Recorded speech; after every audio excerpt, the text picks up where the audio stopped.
Assalamualaikum warahmatullahi wabarakatuh.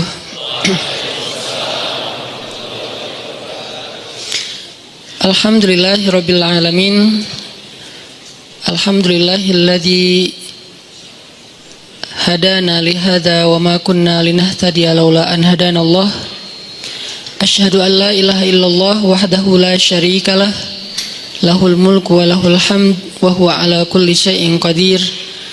Wa asyhadu anna Muhammadan abduhu wa rasuluhu la nabiyya ba'dah. Radina billahi rabba wa bi Muhammadin nabiyya wa bil islami dina.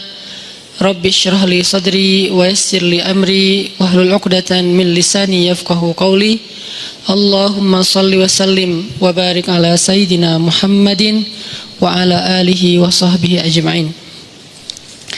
Teman-teman sekalian, anak-anak muda Kota Bandung yang dirahmati Allah Subhanahu wa taala, barakallahu fiikum. Semoga Allah Subhanahu wa taala menjaga hati kita untuk selalu istiqomah di jalan Allah, hidup sebagai seorang muslim, hidup sebagai seorang hamba Allah, dan hidup sebagai seorang khalifatullah fil ard.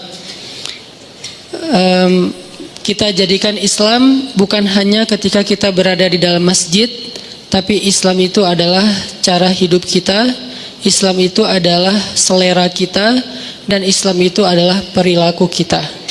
Jadi Islam udah menjadi tes. Kalau kita memilih sesuatu itu, rasa yang kita inginkan itu adalah rasa atau cita rasa Islam. Terus juga perilaku kita, behavior kita, perilaku yang Islami, dan lifestyle kita juga lifestyle yang Islami. Arti lifestyle yang Islami bukan hanya simbol-simbol Islam, bukan hanya terpatok kepada slogan-slogan Islam, tapi lebih kepada konten dan substansi Islam. Sehingga kita menjadi seorang muslim yang kafatan, menjadi seorang muslim yang utuh. Arti utuh, dia tidak hanya menjadi muslim yang taat ketika berada di dalam masjid aja, tapi dia menjadi muslim yang taat ketika di masjid, ketika di tempat kerja, ketika di kampus, di sekolah, ketika di tempat main, bahkan ketika lagi sendiri bersama dengan orang tercinta, dengan teman, atau bahkan ketika dia berada dalam keterasingan dengan orang-orang yang bikin dia gak nyaman, dia tetap menjadi muslim. Mudah-mudahan Allah memahamkan kita lewat kajian-kajian yang rutin kita hadiri ini tentang syumuliyatul Islam, komprehensifnya Islam, sehingga kita tidak lagi mereduksi Islam itu hanya dalam sisi-sisi ritual saja. Malam ini kita akan coba bedah satu hal yang mudah-mudahan jadi motivasi juga buat kita dalam menjalani hidup, sekaligus membangun persepsi tentang kebesaran Allah Subhanahu wa taala. Kalau di posternya mungkin membahas tentang maaf, saya akan coba kembangkan lebih luas sedikit supaya kita punya persepsi, dan nanti ujung-ujungnya sebetulnya salah satu goalsnya adalah agar kita bisa memaafkan orang lain. Kita bahas tentang hikmah. Kita bahas tentang hikmah. Apa itu hikmah, dan kenapa pembahasan hikmah ini penting, dan gimana cara menjadi orang yang ahli hikmah. Kalau di dalam Al-Quran, Allah Subhanahu wa taala menyebutkan banyak kata hikmah dan banyak cerita hikmah. Kalau kata hikmah secara jelas, salah satunya disebutkan di dalam ayat tentang dakwah, ud'u ila sabili rabbika bil hikmah. Ajaklah manusia kepada jalan Rabbmu, ajaklah manusia kepada jalan Allah, kepada agama Allah, bil hikmah, dengan cara yang hikmah. Kemudian juga ada ayat tentang Nabi mengajarkan hikmah, wa yu'allimukumul kitaba wal hikmah. Dan tugas Nabi adalah mengajarkan kepada kalian Alkitab dan Al-Hikmah. Kemudian juga nanti ada kisah-kisah tentang hikmah. Salah satu yang paling fenomenal itu dan legend banget adalah Luqmanul Hakim, yang Allah Subhanahu wa taala berikan kepada dia hikmah. Dan Allah juga berikan kepada para anbiya hikmah. Misalnya, wa atainahul hukma sabiyya, kami berikan hikmah kepada Yahya sejak dia masih berusia masih kecil. Sebegitu seringnya kata hikmah disebut di dalam Al-Quran. Kenapa? Apa maksudnya? Terus gimana cara kita mengamalkan kata hikmah ini? Karena kita yakin nggak ada satupun diksi Al-Quran itu yang mubazir, yang sia-sia. Walaupun terjemahnya kadang-kadang menurut kita kayak bukan sesuatu yang bold. Kayak misalnya kalau yang bold itu kan tentang kebesaran Allah, Allah Maha Kuasa, Allah apa, kan jelas ya makna yang boldnya nih. Kadang-kadang ada diksi kayak sederhana, perhiasan, yang dulu pernah kita bahas, keindahan, yang kita terjemahin jadi keren. Terus sekarang hikmah. Ini diksi yang bahkan diulang berkali-kali lebih banyak daripada kata jamal, dan nggak mungkin nggak penting. Karena Al-Quran setiap hurufnya aja penting, apalagi satu kata yang terdiri dari sekian banyak huruf. Sehingga Allah ngasih tahu kita bahwa semua huruf Al-Quran itu penting kadang-kadang dengan sebuah simbol atau dengan sebuah kode. Misalnya alif lam mim gitu. Kenapa ada pembukaan surat cuman satu huruf, nun, qaf, shad gitu kan? Atau dua huruf, yasin, atau tiga huruf, alif lam mim, atau banyak, kaf, ha, ya, ain, shad. Semuanya huruf, bukan kata. Kenapa Allah buka surat-surat tersebut dengan huruf? Karena Allah pengen ngasih tahu salah satu maknanya, semua huruf Al-Quran itu penting. Sehingga yang kita baca walaupun cuman qaf itu penting. Minimal kalau kita nggak tahu makna lebih dalam, pentingnya apa? Qaf aja kalau kita baca dapat pahala. Coba kalau kita baca yang lain selain Al-Quran, satu huruf nggak akan mengandung pahala, walaupun juga nggak mengandung dosa, biasa aja gitu. Yang biasa aja itu namanya mubah, nggak berpahala, nggak dosa ya, nggak dilarang, nggak disuruh, biasa aja. Kita baca nama seseorang, nama orang penting banget, udah lengkap dibaca pun belum tentu berpahala kan. Tapi kalau Al-Quran belum lengkap, satu huruf aja udah 10 kebaikan. 10 kebaikan itu Allah nyebutnya, Nabi nyebutnya dengan istilah hasanah. Hasanah itu bukan hanya angka pahala yang menurut kita cuma angka akhirat. Hasanah itu biasanya lebih sering dan lebih identik dengan dunia. Berarti satu huruf kita baca Al-Quran, kita kayak dijanjiin sama Allah dapat 10 kebaikan dalam hidup kita hari itu. Misalnya pagi-pagi qaf, udah 10 loh. Besok nun, lo ngapain sih? Cari berkah. Jadi cuma satu huruf doang. Kebayang satu huruf aja bisa sekeren itu gitu. Apalagi satu kata, kalimat, ayat, surat, juz, dan khatam. Ini dahsyat banget. Ini kayak kode dari Allah. Baca Quran itu nggak sia-sia teman-teman. Kita nggak bisa baca fasih aja dapat pahala yang utuh. Apalagi fasih maka dilipat menjadi 10 kali lipat. Beda banget dengan kita baca yang lain, walaupun membaca yang lain itu insya Allah kadang beberapa hal masih bermanfaat, kayak baca buku atau baca majalah, baca WA, baca grup, baca caption orang di sosial media, baca komen mantan. Ya mungkin dia komennya motivasi, aku udah halal nih, kamu kapan gitu kan? Saya jadi kayak motivasi gitu kan. Itu kan motivasi juga, dan kadang lebih greget loh kalau dimotivasi mantan ya. Kayak pengen duluan, siapa duluan yang sukses gitu kan. Terus sudah sukses pengen bikin dia nyesel kan gitu. Niatnya dari awal udah gak benar. Oke, kita belajar tentang hikmah. Apa sih arti hikmah?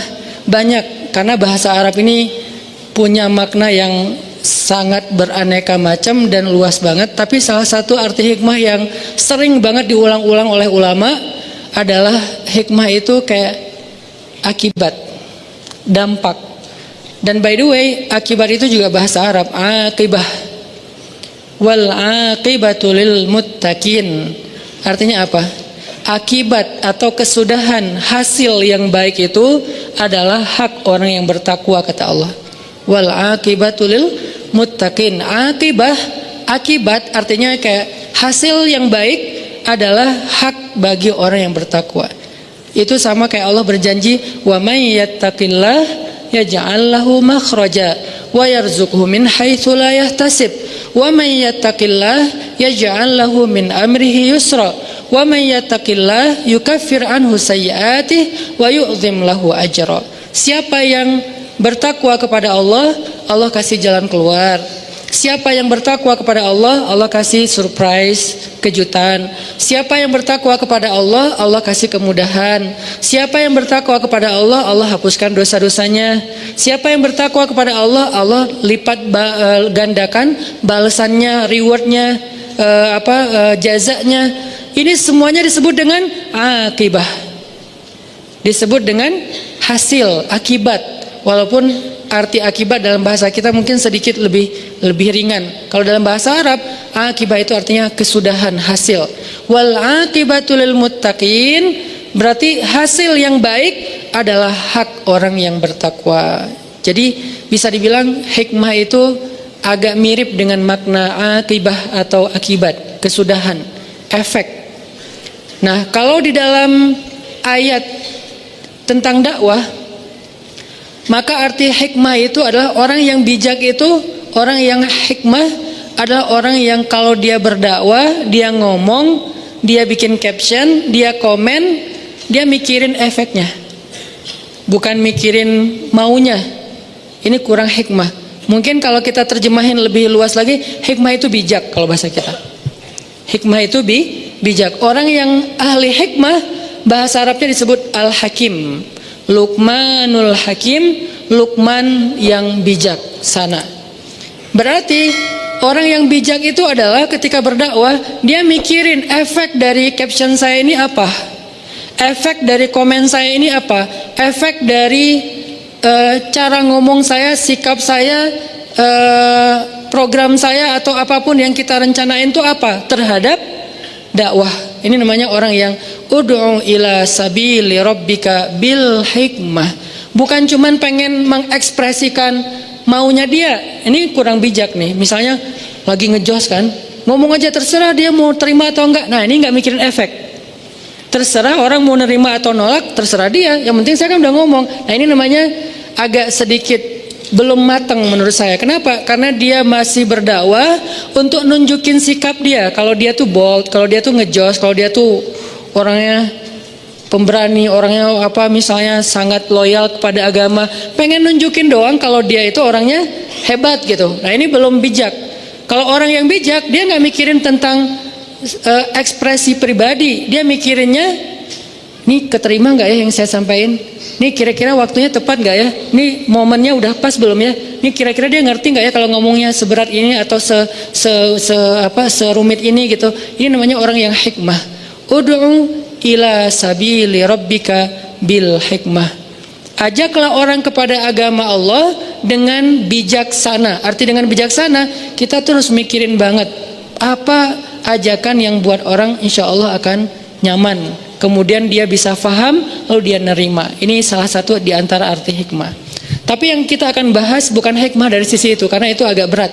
Lagian itu bukan untuk dipraktekin sehari-hari, lebih ke orang yang memang khusus berdakwah atau apa gitu. Yang kita pengen bahas hikmah dalam kehidupan kita sehari-hari. Karena arti hikmah itu adalah efek, akibat, atau kesudahan, atau kejadian yang berlaku setelah sesuatu. Maka hikmah dalam kehidupan kita sehari-hari itu artinya adalah apa hal yang akan Allah tunjukkan setelah ini. Nah, ini nih arti hikmah. Makanya kan kita bilang ambil hikmahnya aja, kan suka gitu kan ya. Ambil hikmahnya aja. Itu kalimat nasihat tuh bijak banget loh, tuh keren banget dan penting tuh. Bukan sekedar basa-basi untuk bikin orang yang lagi kena musibah lebih sabar. Bukan basa-basi, itu nasihat yang mungkin diambil dari hadis-hadis yang banyak terus jadi satu kalimat sederhana, ambil hikmahnya aja.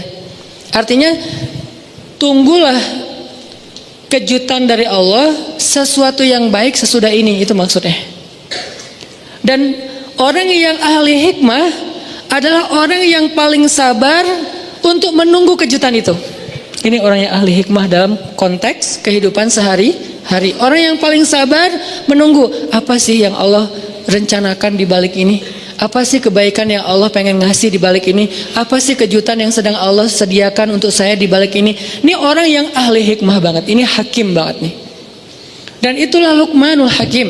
Salah satu makna dari hakimnya Luqman, dia selalu mampu untuk bersabar menunggu kebaikan yang Allah sediakan untuk dia di balik satu ketentuan, takdir Allah atau apapun, sehingga dia menjadi orang yang sabar, menjadi orang yang ridho. Ridho itu apa?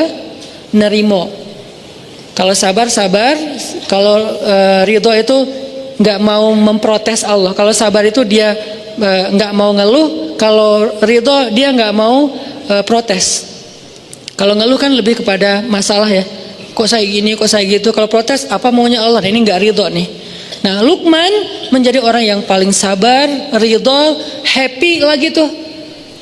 Padahal kalau kita lihat Luqman itu kehidupannya sangat biasa banget dibandingkan kita nih. Satu, dia orang Ethiopia, Habasyah, orang kulit hitam, kayak satu kampung gitu sama Bilal. Kedua, dia budak. Dia, kalau kita gimana pun, maaf mungkin miskinnya kita, diri kita tuh masih milik kita, bukan milik orang lain. Kalau budak, sampai dirinya aja milik orang lain, terserah mau dijual kemana-mana. Bahkan kalau dia nikah, dia hanya boleh menikah dengan sesama budak yang istrinya juga milik orang lain, milik tuannya.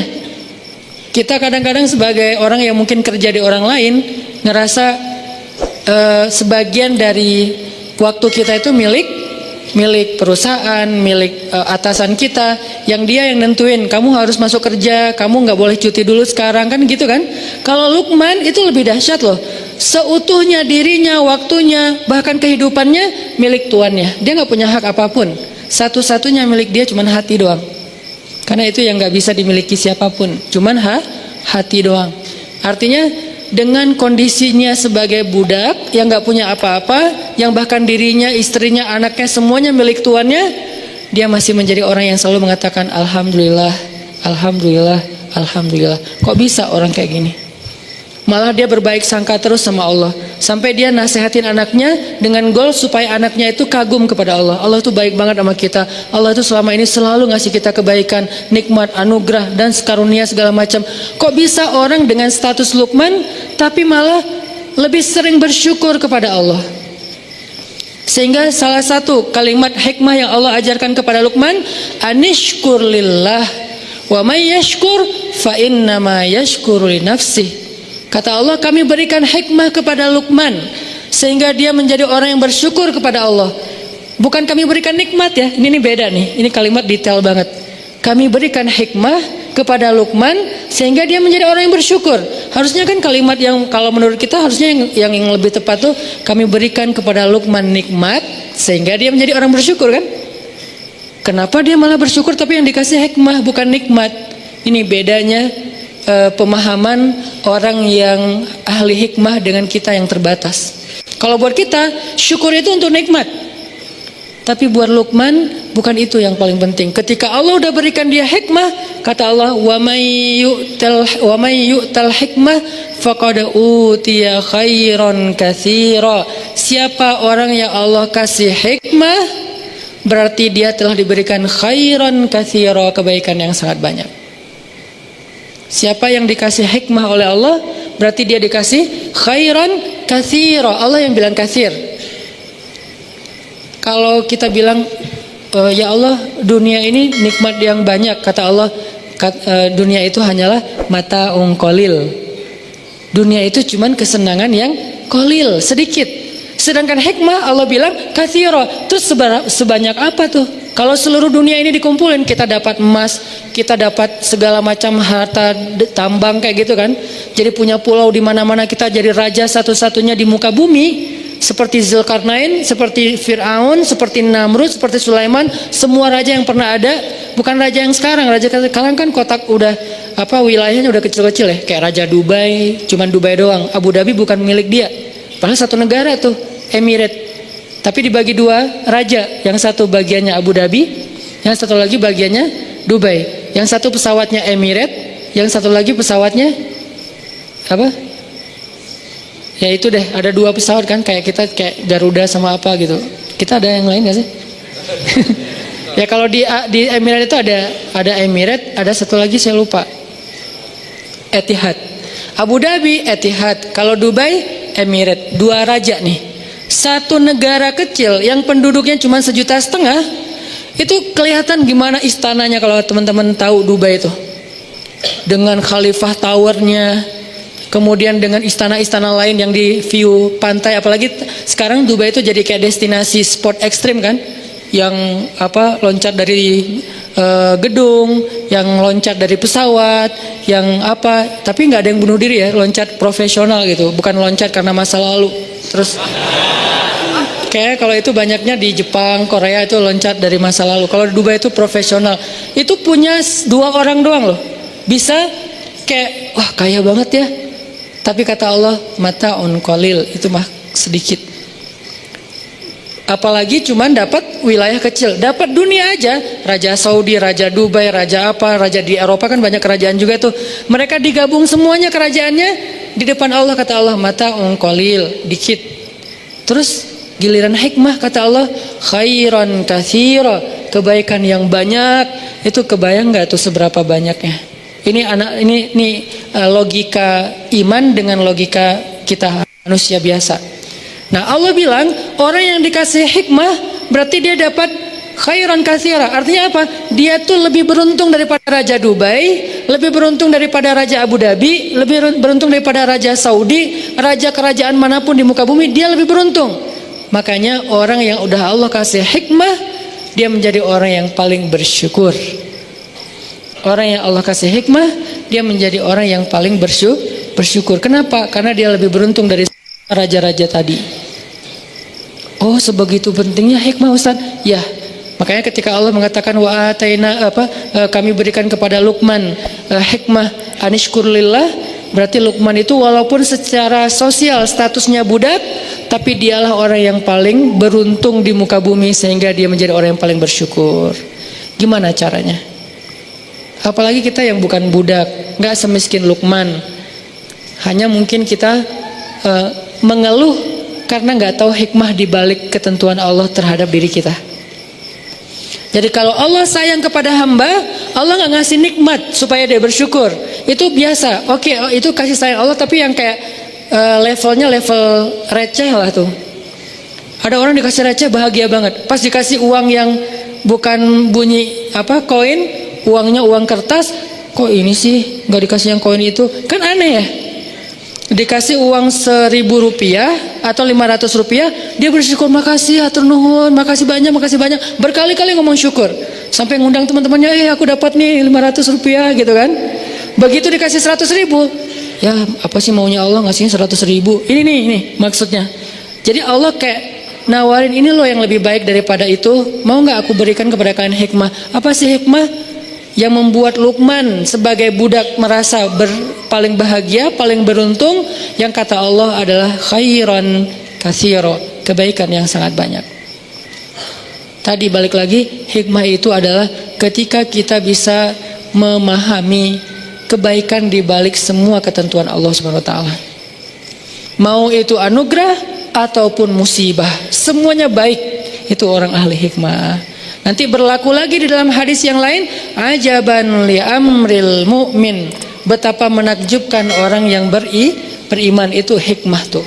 Hidupnya semuanya baik, dikasih anugerah baik, dikasih musibah baik, sehingga dikasih anugerah dan musibah buat dia semuanya diungkapkan dengan ridho. Bisa ridhonya dalam bahasa sabar, bisa ridhonya dalam bahasa syukur. Intinya dia ridho. Saya terima ya Allah, saya terima ya Allah. Kan nerima itu enak ya. Saya terima nikahnya kan enak kan ya. Masa saya tolak nikahnya, kan nggak ada kan kayak gitu kan. Jarang banget ada yang orang ngomong saya terima nikahnya tapi cemberut. Jarang kan. Saya terima deh nikahnya. Nggak ada kan orang kayak gitu. Rata-rata saya terima nikahnya tuh kayak calon mertua belum selesai ijab kita udah kabul gitu kan. Saya nikahkan, saya terima Pak gitu kan. Saking kayak lagi semangat banget gitu.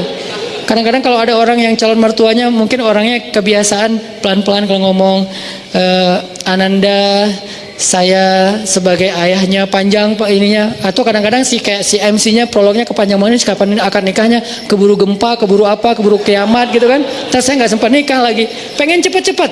Makanya kalau si penghulunya bijak, biasanya akad dulu nanti baru ceramah, biar mereka udah tenang dengerin nasihat. Beda dengerin nasihat tapi deg-degan. Ini akad jadi nggak sih? Ini akad jadi nggak sih? Udah sejam ceramah teh. Kenapa ini ceramah kesannya kayak dilama-lamain? dan penceramahnya masih muda. Jangan-jangan sih kan bahaya banget gitu. Makanya pengen akad itu segera udah beres akad, si ceweknya kan hadir gitu kan, duduk di sebelah dengerin nasihat nasihat tentang pernikahan, khutbah nikah, itu tenang banget. Artinya saya terima ya Allah tuh kita kayak berakad dengan Allah. Ya Allah, apapun yang kau berikan saya yakinlah itu kebaikan buat saya terima. Raditu billahi robba, itu artinya wabi Muhammadin nabiyya wabil islami dinan. Artinya kita emang terima banget. Nah ini nih orang yang nerimo ini, dia adalah buah dari ahli hikmah, mengerti kebaikan di balik semua ketentuan Allah Subhanahu wa taala.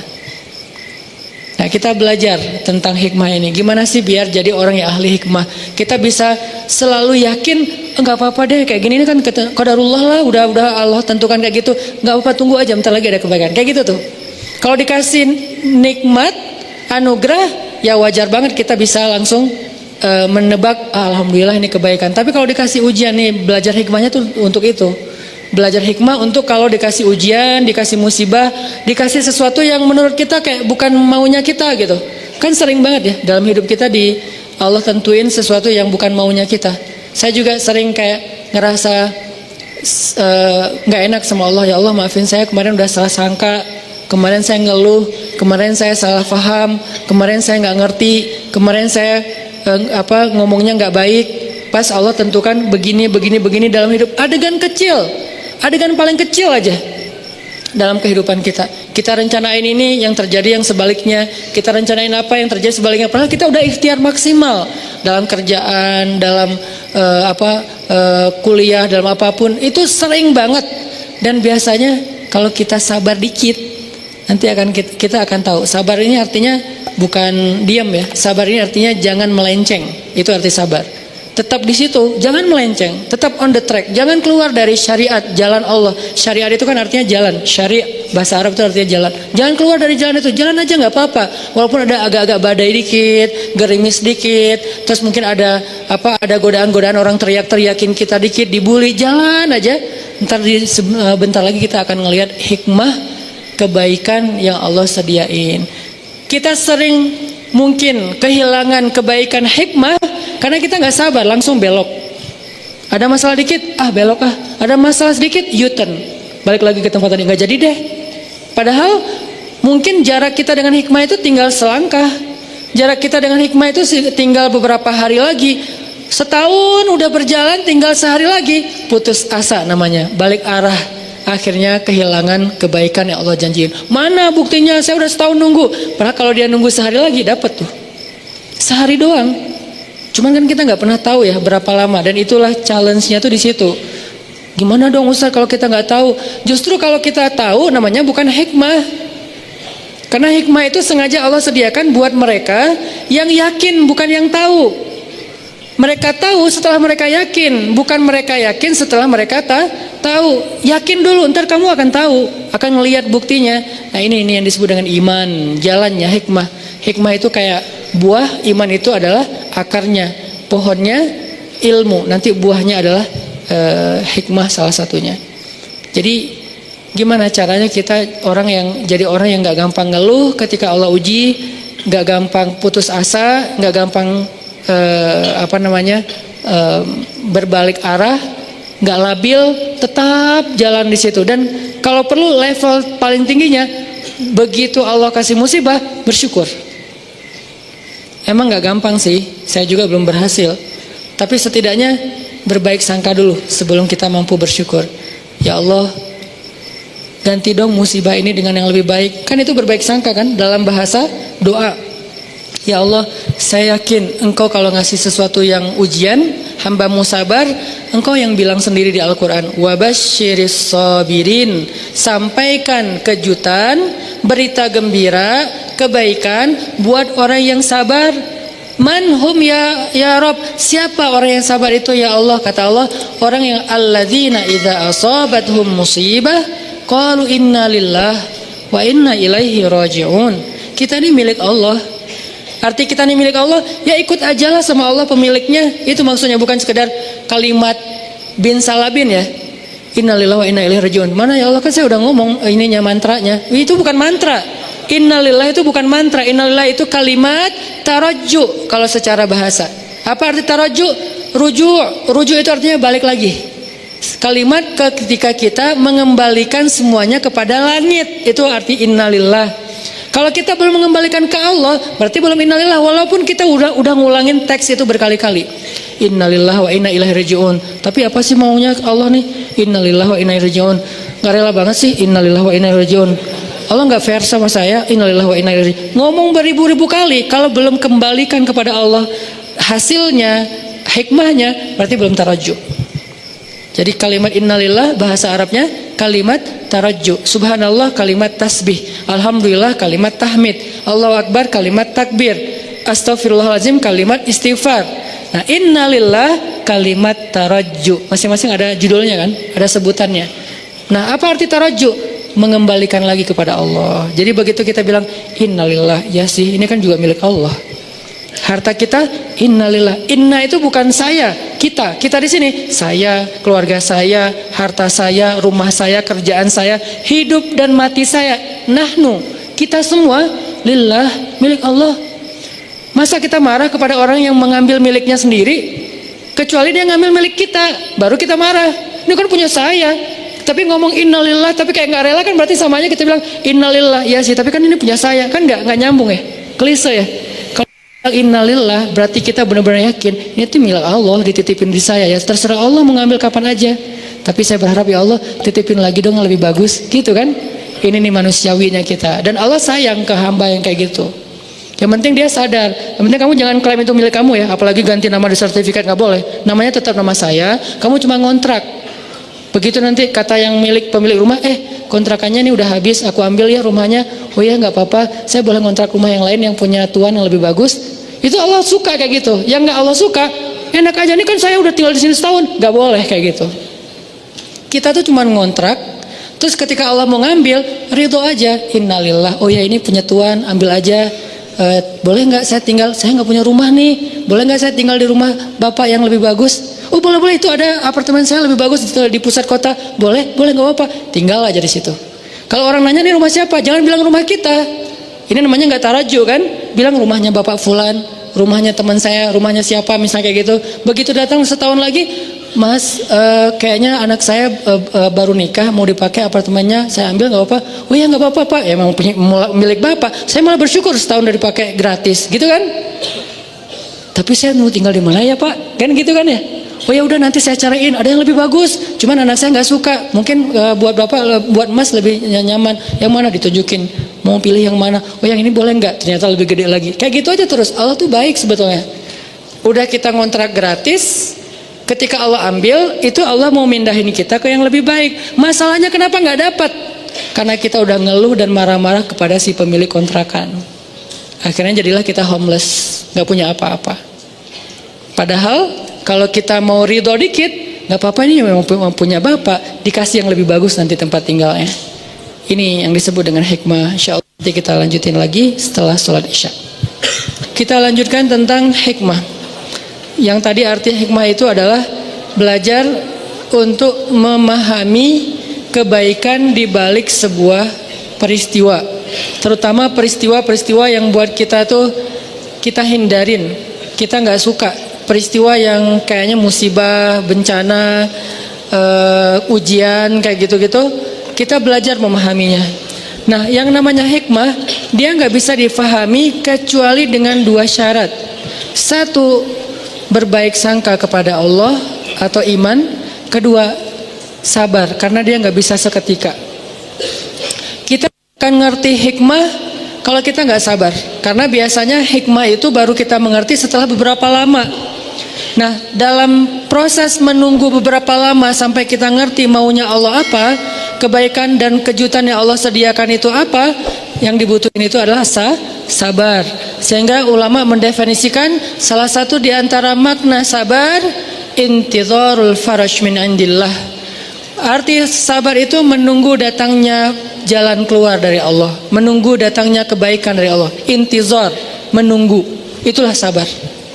Jadi selama seseorang menunggu, kata Nabi, menunggu datangnya pertolongan Allah adalah ibadah. Nunggu doang. Jadi orang sakit nunggu sembuh sambil dia berobat. Kan berobat juga nggak 24 jam setiap detik kan, minum obat sehari 3 kali, tapi kan ada masih panasnya, sakitnya, nyerinya. Dia nunggu sampai proses berobatnya membuahkan hasil kesembuhan. Nunggu doang, itu kayak ibadah. Kayak kita sholat, kayak kita zikir, kayak kita tilawah, nunggu doang.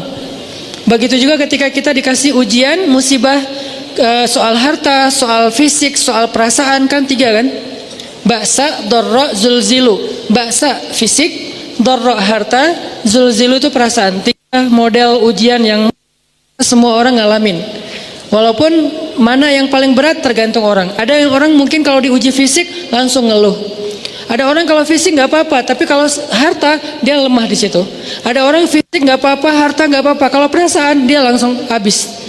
Nggak kuat kalau diuji perasaan. Diuji perasaan itu apa? Banyak. Bisa diuji perasaan tentang rasa cinta, bisa diuji perasaan tentang rasa benci, bisa diuji perasaan tentang rasa marah. Yang namanya perasaan, cinta, benci, marah, kangen, itu semuanya ujian. LDRan itu zulzilu, terguncang. Apalagi LDRan habis akad nikah, itu lebih zulzilu lagi, berapa skala Richter gitu kan guncangannya tuh. Karena zulzilu itu zalzalah, idza zulzilatil, kan itu artinya guncangan. Cuman maksud guncangan di sini guncangan perasaan. Nah, orang yang menunggu datangnya pertolongan Allah, kebaikan yang Allah janjiin, nunggu doang, itu udah ibadah. Dan itu disebut dengan intizar. Penantian itu sama dengan sabar. Penantian itu sama dengan sabar. Dan kita nggak akan ngerti hikmah sebelum kita bisa benar-benar komitmen dengan 2 hal tadi.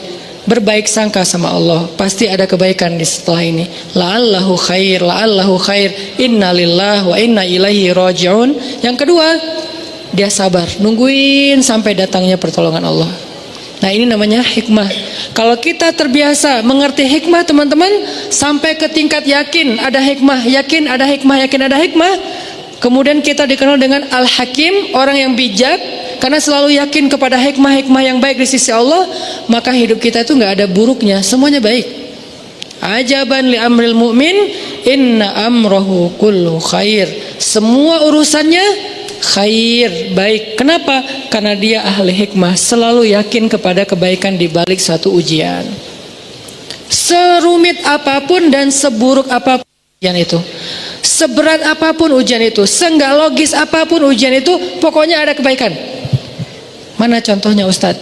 Salah satu contoh cerita hikmah yang paling kontroversi adalah cerita hikmahnya Nabi Khidir. Itu cerita hikmah paling kontroversi. 3 adegannya, tiga-tiganya kontroversi. Kalau sekedar ujian anak yang kecil itu tiba-tiba meninggal, nggak kontroversi ya, namanya orang meninggal. Tapi ini dibunuh, bukan meninggal.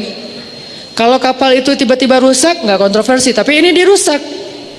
Kalau rumah itu yang dibangun oleh Nabi Khidir itu rumah di kampung orang-orang yang soleh, itu nggak kontroversi. Ini rumah yang ada di kampung orang-orang yang tidak soleh, makanya kontroversi. Nah, hidup kita kadang nggak sekontroversi Nabi Khidir. Berarti kalau terhadap apa yang terjadi kepada Nabi Khidir aja Musa harus bersabar, harusnya kita lebih sabar lagi terhadap apa yang kita alami dalam hidup. Sehingga ketika Musa protes, akhirnya Nabi Khidir bilang apa? Malam tasti', bukan tastati'. Udah disingkat sekarang. Tadi awal-awalnya tuh malam tastati'. Sekarang ujung-ujungnya malam tasti'. Artinya gak bisa banget sih. Kok gak bisa banget sih untuk sabar? Malam tasti' alaihi sabra. Akan aku jelaskan sekarang kepada kamu. Inilah penjelasannya kepada kamu. Apa yang kamu gak bisa banget untuk sabar menunggu penjelasannya. Nah, ini cerita hikmah. Sehingga ketika Nabi Musa ditanya oleh seorang laki-laki Bani Israel, siapa orang yang paling banyak ilmu? Nabi Musa mengatakan, saya. Ya, ini namanya ilmu yang sifatnya fikih, belum ilmu hikmah. Ilmu fikih itu ilmu hukum, halal, haram, boleh, enggak, hak, batil. Ini ilmu fikih, ilmu syariat. Nah, ketika Nabi Musa ditanya, siapa orang? Nabi Musa menjawab, saya. Maksudnya saya yang paling mengerti syariat. Ya wajar, karena Nabi Musa lah yang pertama sekali membawa agama Yahudi. Sehingga nggak ada orang yang lebih mengerti agama Yahudi daripada Nabi Musa. Bahkan Nabi Harun tidak lebih mengerti agama Yahudi daripada Nabi Musa. Kenapa? Karena Nabi Musa itu Rasul, Nabi Harun itu Nabi. Rasul itu satu level di atas Nabi. Ini dua hal yang berbeda. Ini kebiasaan di Mesir, ulama kalau ngomong itu ngebalikin angle yang positif. Jangan bawah tapi atas. Saya bisa bilang Nabi itu satu level di bawah Rasul. Artinya Harun itu Nabi Yahya, itu Nabi Zakaria, itu Nabi Imran, sebagian ada yang bilang itu Nabi Maryam, sebagian ada yang bilang itu Nabi. Dan mereka semuanya ngikutin agamanya Rasul Musa alaihissalam. Ngikuti agamanya Nabi Musa, itu Yahudi. Baru nanti Yahya ngikutin agama Isa. Ketika Isa udah lahir, terus bawa agama baru dengan kitab suci yang baru namanya Injil dengan agama Nasara atau Nasrani. Artinya nggak ada yang lebih mengerti syariat Yahudi daripada Nabi Musa, sebagaimana nggak ada yang lebih mengerti syariat Islam daripada Nabi Muhammad. Jadi wajar Nabi Musa nggak salah jawabnya. Siapa yang paling banyak ilmu? Nabi Musa mengatakan, saya yang paling ngerti. Kalau kalian pengen tahu tentang agama Yahudi, tanya saya deh. Kemudian Allah mengatakan, wahai Musa, carilah seorang laki-laki di antara pertemuan dua laut, dia punya ilmu yang kamu tidak punya. Dia punya ilmu yang kamu tidak punya. Apa yang dia punya dan Nabi Musa nggak punya? Nabi Musa padahal paling ngerti syariat. Adakah yang lebih ngerti syariat daripada Musa? Nggak ada emang. Tapi ada satu ilmu lagi, namanya ilmu hikmah, yang Nabi Musa tidak mengerti. Datanglah Nabi Musa, singkat cerita, ketemu dengan Nabi Khidir. Lalu Nabi Musa melamar jadi murid, pengen ikut Nabi Khidir. Terima saya untuk ngikuti Anda, ikut guru. Jadi ini nih pelajaran penting ya buat kita, bahwa ilmu itu didatangi, bukan mendatangi. Nabi Musa bilang, saya akan berjalan untuk menemukan pertemuan dua laut. Kalau nggak ketemu, saya akan jalan seumur hidup demi mencari guru. Padahal Nabi Musa itu kalau mau cara gampang bisa. Caranya gimana? Ya Allah, datangkanlah Khidir kepada saya. Bisa kan? Kenapa? Musa itu kalimullah. Apa arti kalimullah? Sering teteleponan sama Allah. Kalim itu ngomong langsung, cuman nggak ngelihat orangnya, bukan fit call ya. Jadi kayak nelpon gitu. Kalau Nabi Muhammad langsung, lebih dahsyat lagi. Kalau Nabi Musa langsung ngomong tapi nggak ketemu. Ini kalau bahasa sekarang tuh kayak nelpon. Kan gampang banget, tinggal nelpon Allah, ya Allah saya pengen ketemu Khidir, di mana ya? Nggak apa-apa deh saya datengin, tapi Allah kasih tahu saya harus kemana. Atau kalau bisa Khidir yang ketemu saya, kan saya yang lebih tinggi derajatnya daripada Khidir. Kan secara derajat kenabian Musa lebih utama daripada Khidir. Semua ulama sepakat Musa lebih utama. Bahkan di antara para anbiya, Musa itu masuk 5 kategori nabi papan atas, ulul azmi namanya. Berarti kan kata Allah, faddalna ba'dahum ala ba'd. Kami utamakan sebagian mereka atas sebagian yang lain. Lahum darajatun, mereka bertingkat-tingkat. Kan manusia seperti itu di sisi Allah, cuman yang tahu pastinya Allah. Cuman dari sisi keilmuan, Musa itu lebih utama daripada Khidir. Harusnya Khidir yang diundang kepada Musa untuk datangin Musa. Enggak, tapi dalam konteks ini bukan siapa yang lebih utama, siapa yang pengen belajar. Muridnya bisa seorang pejabat, muridnya bisa seorang pengusaha yang udah konglomerat banget, muridnya bisa lebih tua, tapi kalau dia yang belajar, dia yang datangin gurunya. Walaupun gurunya lebih muda, walaupun gurunya mungkin lebih miskin, walaupun gurunya bukan pejabat rakyat jelata, tapi kan dia guru.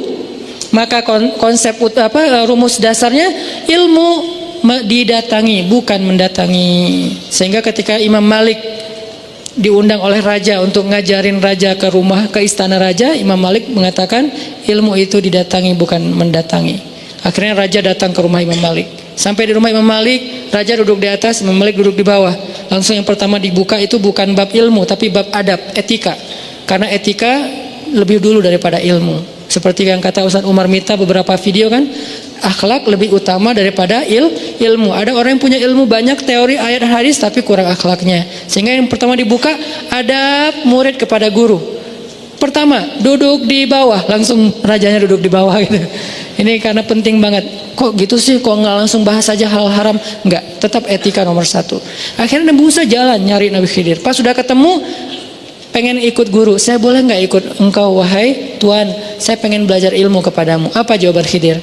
Kamu nggak akan sabar sama saya.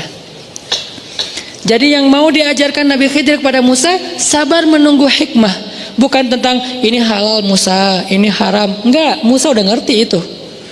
Ini agama Yahudi itu harusnya gini, kamu salah konsepsi. Enggak, karena konseptor agama Yahudi itu adalah Allah, kemudian yang menyampaikannya Musa. Ya udah nggak ada masalah dengan syariat. Sekarang masalah hikmah. Kamu nggak sabar sama saya. Bagaimana kamu akan sabar terhadap sesuatu yang kamu nggak ngerti?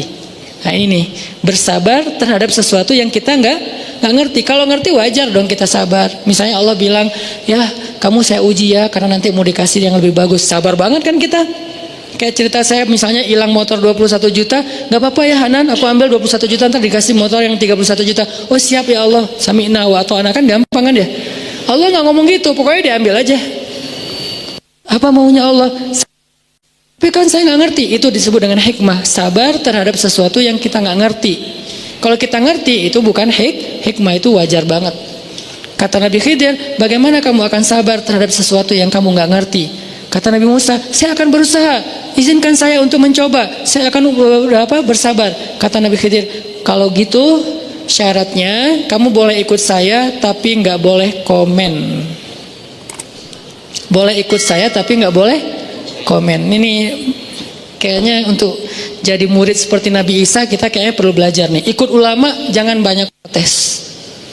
Kalau mau protes biar sesama ulama. Kita sebagai murid jangan protes ulama. Kalau kita berbeda pendapat dengan ulama boleh dengan satu syarat, karena kita mengambil pendapat ulama yang lain, bukan mengambil pendapat pribadi. Ini salah. Kalau menurut kita, kalau kita ngomong gini, saya nggak setuju dengan ustadz itu karena menurut saya itu salah. Tapi kalau kita ngomong gini, saya nggak setuju dengan ustadz itu karena menurut ustadz ini, nah ini kan memilih dua pendapat ulama ya. Nah ini boleh, nggak apa-apa dan itu fair. Karena Islam itu mazhab, banyak mazhab. Saya nggak setuju dengan misalnya sholat yang nggak pakai kunut karena menurut kiai saya kunut itu adalah, nah ini boleh. Atau sebaliknya, saya nggak setuju dengan kiai yang kunut karena menurut ustaz saya nggak masalah karena kita memilih pendapat ulama. Tapi kalau kita bilang saya nggak setuju dengan doa itu karena menurut saya, kita siapa? Nah kalau kita keras kepala, kekeh berdebat dengan ulama, maka bahasa Al-Quran untuk mereka, dan itu ada di dalam surat Al-Luqman, gak bijak banget, seperti, maaf, Allah mengumpamakannya seperti keledai. Inna angkarul aswat la sautul hamir.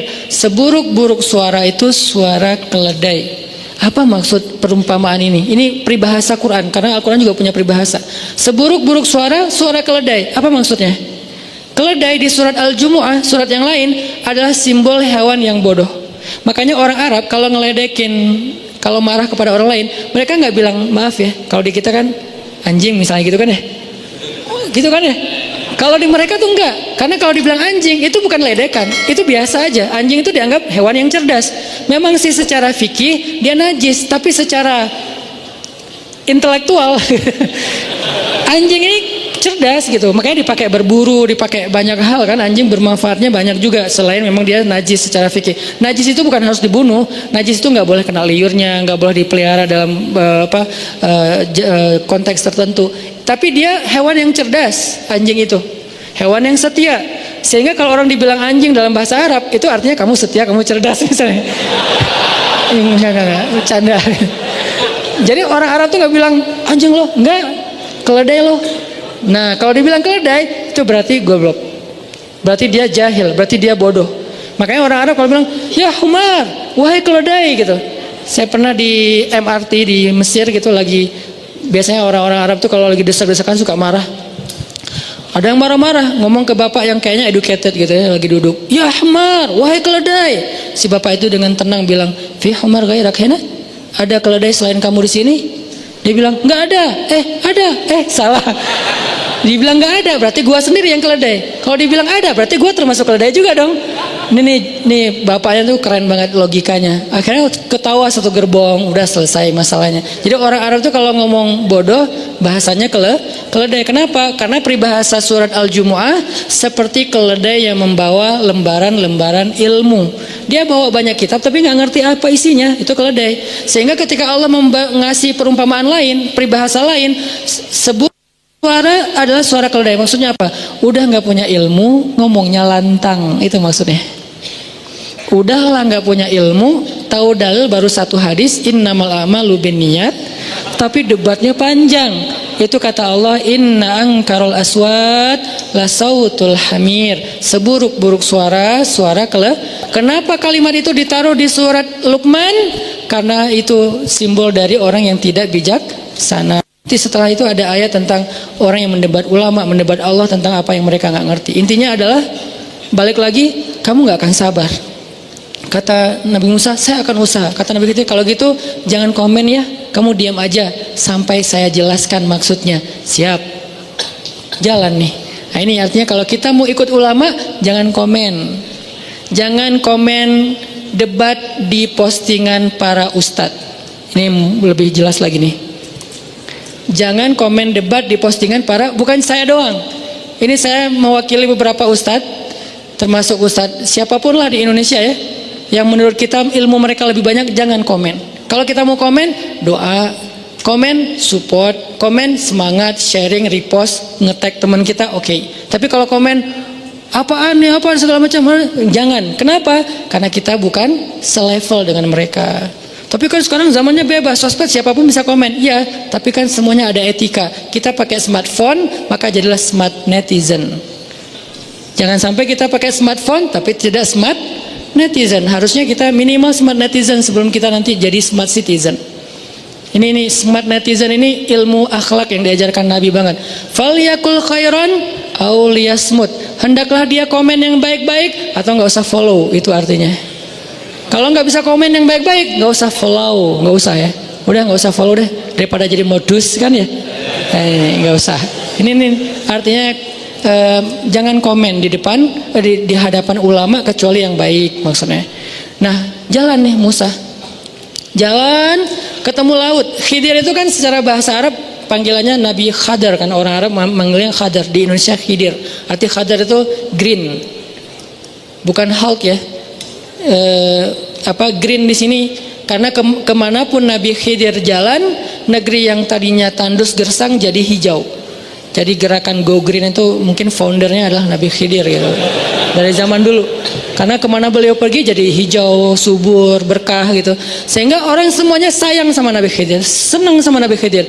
Ada Khidir lewat semuanya pengen menjamu di rumahnya. Kenapa? Rumah yang dimasukin Nabi Khidir berkah. Ternak yang ditunggangi Nabi Khidir berkah, tiba-tiba jadi bisa ngeluarin susu, tiba-tiba ternak itu jadi gemuk. Ini Khidir, asal usul dari nama Khidir. Nggak tahu nama aslinya apa. Ini kayak nama panggung kalau kita kayak nama sosmednya gitu. Cuman nggak ada underscore, udah aja Khidir. Terus jalan, ketemu laut, pengen nyebrang. Pas mau nyebrang, ada kayak bukan rakit, perahu kecil. Nabi Khidir minta izin kepada pemilik perahu, boleh kami numpang nyebrang?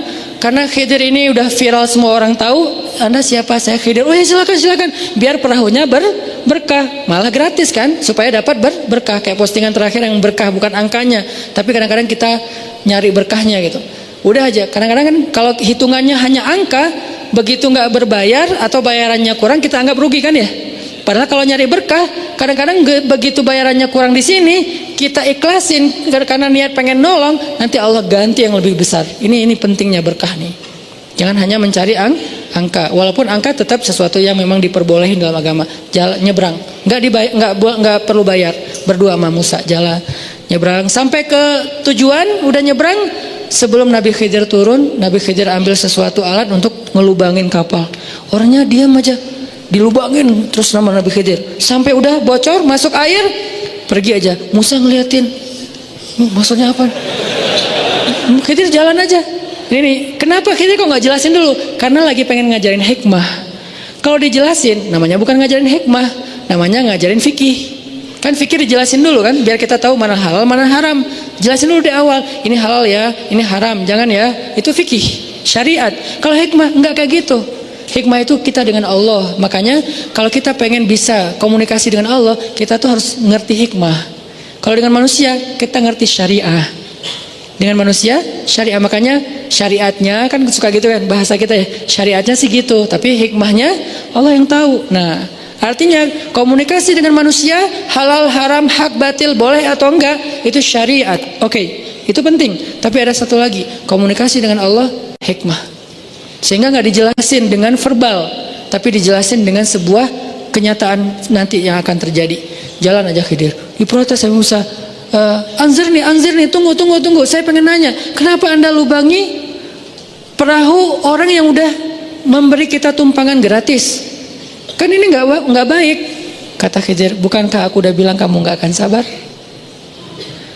Ya udah deh. Ya maaf, saya lupa. Jangan marahin saya ketika la tu'akhizni. Jangan marah kepada saya karena saya lupa. Ya udah, saya akan sabar kali yang akan datang. Beneran, jalan lagi. Oke, dimaafin. Jalan, ketemu anak kecil lagi pada main sama teman-temannya, dipegang sama Nabi Khidir, maaf, dipatahin lehernya, meninggal. Siapa sih yang nggak protes ngelihat adegan kayak gini kan ya? Tapi ini nggak boleh dicoba ya, nggak boleh tetap ada keterangan hanya oleh profesional gitu. Yang profesional hanya Nabi Khidir, kita nggak pro, jadi nggak boleh nyoba-nyoba. Kenapa lo lakuin itu? Khidir, latihan. Jangan bunuh orang dengan alasan Nabi Khidir. Nabi Khidir hanya khusus satu orang dan the one and only lah, nggak akan ada duanya. Patahin, meninggal. Nabi Musa marah. Ini kan anak nggak ada dosanya. Ayatnya kan gitu kan, dia nggak punya salah, nggak ada dosa. Kenapa kamu membunuh jiwa yang tidak punya dosa dan nggak ada alasan yang membolehkan membunuhnya? Bukankah saya udah bilang kamu nggak akan sabar? Ya udah, ini terakhir nih, saya salah, kata Nabi Musa. Kalau saya ngomong lagi nanti tinggalkan saya. Ini terakhir, maaf. Udah jalan. Tapi Nabi Musa masih nggak bisa nyaman. Kenapa gitu ya? Aneh nih orang, saya benar nggak sih dapat guru? Kalau bahasa kita nih, cuman Musa nggak sepolos itu lah, karena Musa pintar pasti ya. Cuman kayak apa maksudnya? Kenapa harus gini? Apa maksudnya? Jalan, udah malam, sampai di sebuah kampung, sebuah negeri di tengah padang pasir. Dulu ada budaya istidhafah namanya. Dan itu budaya keren banget. Salah satu akhlak Islam itu istidhafah. Apa arti istidhafah? Memberikan tumpangan untuk orang tamu musafir bermalam dan dikasih makan. Itu budaya Islam. Dan Nabi Ibrahim yang paling jago dalam bab istidhafah. Nabi Ibrahim untuk istidhafah menyembelih 100 ekor onta setiap malam. Demi menyambut tamu, ngasih makan tamu, ngasih tempat tinggal tamu. Jadi bisa dibilang bapak perhotelan pertama dalam sejarah manusia, Ibrahim. Dia nyediain hotel untuk tamu sebanyak 100 ekor onta. Kira-kira 100 ekor onta berapa orang makannya? Ribuan kan?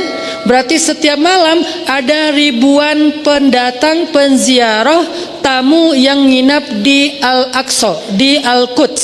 Dan siapa yang memberikan fasilitas hotel ring 1 Al-Quds untuk mereka? Gratis, makan gratis, full buffetnya itu udah full board, direfill lagi, bintang 5 aja kalah. Ibrahim setiap malam menyembelih 100 ekor onta untuk tamu. Berarti Ibrahim kaya banget. Kisah Ibrahim miskin itu hanya sementara. Pas perjalanan dari Irak ke Palestina, sampai di Palestina kaya raya. Dan itu kebayang riwahnya bikin manajemen hotel, kemudian catering, terus suppliernya dari mana gitu kan ya. Kayak pekerja nggak segampang, makanya imajinasikanlah sejarah, nggak sesederhana yang kita bayangin. Berarti Ibrahim ini keren banget manajemennya. Memberdayakan masyarakat Al-Quds itu bagus banget, sehingga semuanya dapat pekerjaan. Ada yang punya onta jadi supplier onta setiap hari 100 ekor onta, kan kebayang berapa ribu sebulan. Ini hebat banget nih. Dan waktu itu masih terjaga budaya istidhafah, itu wajib. Kalau ada musafir, maka RT RW itu harus punya sebuah program. Ini tempat kayak penginapan, guest house, harus disediakan di setiap negeri itu guest house buat tamu. Nah, datang ke sebuah negeri nggak ada guest house-nya, ngetuk pintu rumah orang nggak ada yang bukain, semuanya pelit, nggak mau istidhafah, dan itu aib dalam sejarah, nggak boleh kayak gitu. Akhirnya mereka terpaksa nginep di sebuah rumah yang udah roboh, hampir roboh gitu, rumah yang nggak jadi gitu. Kalau kata teman-teman tuh BCA, bangunan Can Angges gitu ya, yang belum jadi gitu. Udah nginap aja. Tapi ini bukan bank ya, ini hanya istilah gitu. Udah aja di bawah nginap, dingin-dingin, terus hujan. Pagi-paginya pas sudah selesai nginap di sana, akhirnya Nabi Khidir malah kayak renov gitu. Rumahnya dibangun lagi sampai bagus. Seharian kerja udah capek. Nabi Musa bilang, harusnya kamu minta ongkos nih untuk kerjaan ini. Kenapa? Soalnya kan mereka pelit sebab kita hitung-hitungan. Kamu juga harus hitung-hitungan. Nabi Khidir mengatakan, hadza firaqu baini wa bainak. Inilah perpisahan aku dengan kamu. Salah ngomong Nabi Musa, nggak sabar ya. Karena gregetan, masa sih mau bantu orang yang pelit. Akhirnya inilah perpisahan kita. Sekarang aku akan jelaskan kepada kamu semua hikmah di balik peristiwa yang kamu nggak sabar menunggu penjelasannya. 1. Perahu yang aku bocorin itu, cuman dibocorin gak dirusak total, bocorin dikit biar masuk air. Kemudian mereka menunda keberangkatan untuk nambal dulu. Kenapa? Karena di tengah lautan ada raja kayak pembajak gitu yang merampas perahu-perahu yang lewat. Aku berharap mereka tidak jadi korbannya sehingga aku lubangin. Lalu mereka menunda keberangkatan dan tidak jadi korban pemalakan atau dibegal di tengah jalan gitu. Ini maksudnya. Berarti melubangi perahu adalah bentuk dari menolong nelayan. Kan ini hikmah ya. Kadang hidup kita kayak gitu. Ada lubang yang Allah kasih dalam kehidupan kita untuk menolong kita dari musibah yang lebih besar lagi. Tapi kapan kita tahu? Setelah kita bersabar dan berbaik sangka kepada Allah. Itu hikmah. Yang kedua, apa nih alasannya nih? Bunuh orang. Anak itu kalau nanti dewasa dia akan jadi anak yang durhaka. Dia akan mengajak kedua orangnya tuanya untuk kufur kepada Allah, syirik kepada Allah. Sebelum itu terjadi, maka aku menyelamatkan orang tuanya dan anak itu dengan cara Allah memberikan aku perintah untuk menyelesaikan urusan dia. Diwafatkan gitu. Diwafatkan sehingga dia meninggal sebelum dia balik, dan orang tuanya nanti akan Allah ganti dengan anak yang lebih baik daripada dia. Memang hanya Allah yang bisa melakukan ini. Tapi maksudnya kadang Allah ngasih ujian yang berat banget dan gak logis menurut kita. Kebaikan yang menurut kita itu apalagi nih alasan Allah? Tetap ada alasan. Yang ketiga, kenapa dibangun rumah di kampung orang yang pelit? Karena rumah itu satu-satunya milik orang yang soleh di kampung itu. Kebenaran orangnya udah meninggal, anaknya anak yatim.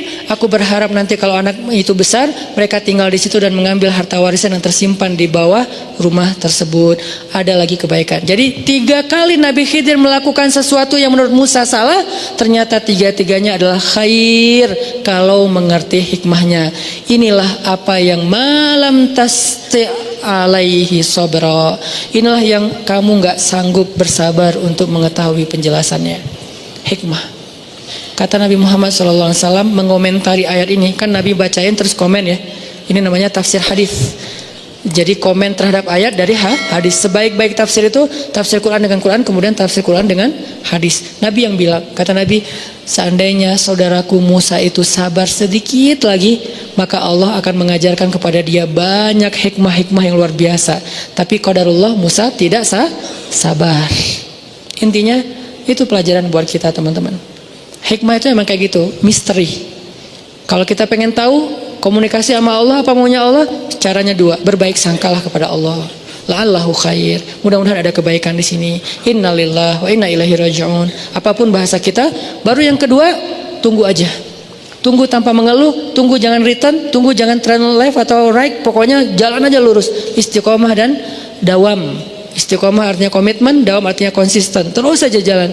InsyaAllah nanti kita akan melihat malam tasti alaihi sabra, sesuatu yang kita tidak sabar untuk menemukan penjelasannya. Inilah tentang bab hikmah.